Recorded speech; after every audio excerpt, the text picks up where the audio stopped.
What is up, everybody? My name is Spaz. Welcome to my channel, Arrow Key Gaming TV. Wanted to start doing some weapon reviews with you guys. I'm going to pursue service stars with each and every weapon in the game, so I figured I might as well give you guys a quick review or a video sharing with you some of my thoughts on all these weapons. And we're going to start with the first DMR, the first designated marksman rifle, which is the RFB. Now, when I played in beta, I had written these DMRs off as completely useless, and I had even categorized them as garbage, but it wasn't until I actually started playing around with them a little bit that I realized I was going about using them completely wrong. And not only that, I was expecting way too much out of this rifle. There is a particular way you need to use this rifle to have success, and we'll get into that in a second, but before we do, I want to talk about the stats. This gun has a maximum damage of 43 with a minimum damage of 30, which means we are going to have to shoot our enemies more often than not 3 times to get a kill, unless they are damaged or hurt prior to us engaging them, or we are scoring headshots. Now, this weapon can come with all sorts of different attachments, just like any rifle in the game, and I'm not going to be able to tell you which attachments are the best because that's just too subjective, and it really depends on what kind of playstyle you like. I personally enjoy the RFB with the heavy barrel and the 3.4x magnified scope, but perhaps you enjoy different attachments or other attachments fit your play style, and I can't really give you one that is better than the other. Now, in this clip here, this is really important, and I wanted to show you this. As you're going to see in this clip, I am achieving pretty decent accuracy with this gun, and the secret in doing that with this rifle is to let your scope settle back down before squeezing off another round. Now, that doesn't mean we can't have a decent rate of fire despite the fact that this has a slow rate of fire. What I'm saying is that you have to be patient when squeezing off rounds right after another and wait for your target to settle down, your scope to settle down.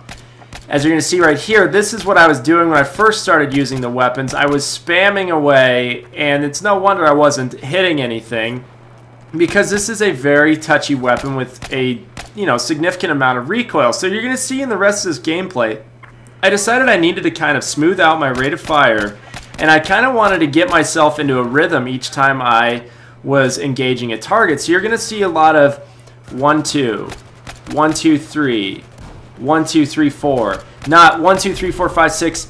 I'm not hammering away on the trigger. Once you learn how to control your rate of fire with this weapon, it's really a great gun. In fact, most DMRs are, once you learn to be patient when firing rounds. Now, that doesn't mean that this gun doesn't have any drawbacks, because it does. Its greatest weakness comes in close quarters combat, and the reason I say that is because more often than not, you're going to find yourself up against people using assault rifles, SMGs, or carbines, which means they are going to have a higher rate of fire and more than likely a lower recoil, meaning they're going to put more shots on you, and we require 3 shots to kill a target with high recoil. It's just very difficult to score a ton of kills in close quarters. Now, it doesn't mean it's not possible or that we can't use this in close quarters. All I'm trying to suggest is that this gun is better suited for medium to long range engagements.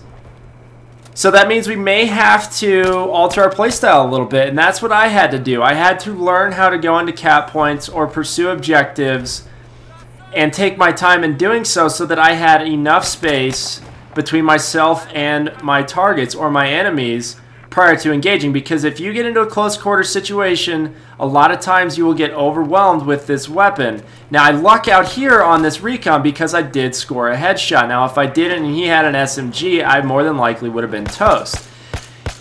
I wanted to show you this clip right here because I had a ton of fun using this weapon with a suppressor. Now, I know a lot of people are going to say, hey, that increases bullet drop, it may affect accuracy too much.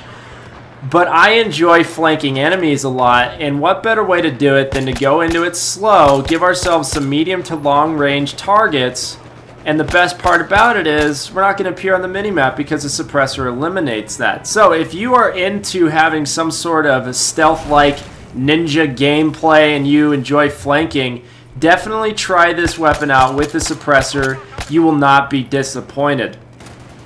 Other things to talk about with this weapon, one thing I would suggest is that you need to be patient when first using DMRs because there is a learning curve with them.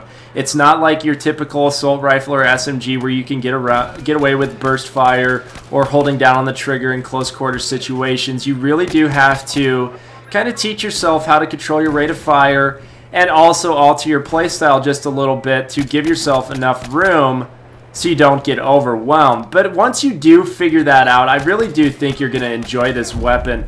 The more I use them, the better I'm getting at them, and it's a lot of fun to use this RFB or any of the other DMRs. But that's it for this video, guys. Just wanted to show you a nice little quick review of this RFB. I intend to do this with more weapons throughout this game, so stay tuned for those videos. But like I said, this one's got to come to a close.